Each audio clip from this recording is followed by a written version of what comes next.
দেশের বাজারে বাড়ানো হয়েছে প্রায় সব ধরনের ভোজ্য তেলের দাম। সোমবার থেকে বাজারে তেলের নতুন দাম কার্যকর হয়েছে। এবার বোতলজাত সয়াবিন তেলের দাম 1 লিটারে 6 টাকা বাড়িয়ে 195 টাকা করা হয়েছে। 5 লিটারের বোতলজাত সয়াবিন তেলের দাম 955 টাকা নির্ধারণ করা হয়েছে। অন্যদিকে খোলা সয়াবিন তেলের দাম 7 টাকা বাড়িয়ে 176 টাকা করা হয়েছে।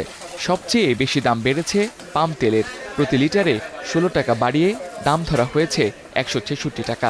ভোজ্য তেলের দাম বৃদ্ধিতে হতাশা জানান সাধারণ ভোক্তারা। তো বাংলাদেশে কোনো কিছু বাড়লে কমে না, আবার নিত্যপণ্য সব কিছুই বাড়ে। দেখা যাচ্ছে কি 10 টাকা বাড়লে 1 টাকা কমে। তো আগে থেকে 10-15 টাকা বাড়ছে, এটা আমাদের জন্য তো খুবই সমস্যা করবে।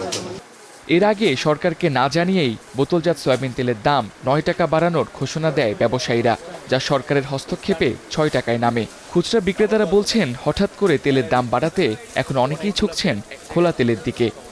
আগে রেট ছিল মনে করেন যে 890 টাকা, এখন হঠাৎ করে যদি আমি তার কাছে 940 টাকা চাই, অনেক টাকা বেড়ে গেছে। হঠাৎ করে কাস্টমার না নিয়েও তেল চলে যায়, যে আগেরটা খুঁজতেছে কিন্তু আগের দামে তো তেল নাই। নতুন করে যদি দাম বাড়ে তো কাস্টমার এলোমেলো হয়, এটা সব ক্ষেত্রেই। এখন আপনার দেখা যায় আগের পুরান মাল আছে, সব মিলিয়ে জিলে মানে সবাই চলতেছে, এইভাবেই চলতেছে।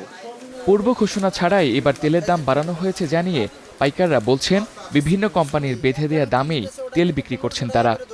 আমাদের মার্কেটে সরকার যেটা নির্ধারণ করে দেওয়া হয়েছে ওই রেটের মালই মার্কেটে ঢুকতেছে। এখন দাম বাড়ার কথা আমরা কিন্তু জানতামও না, হুট করে কিন্তু বাড়াই ফেলাইছে।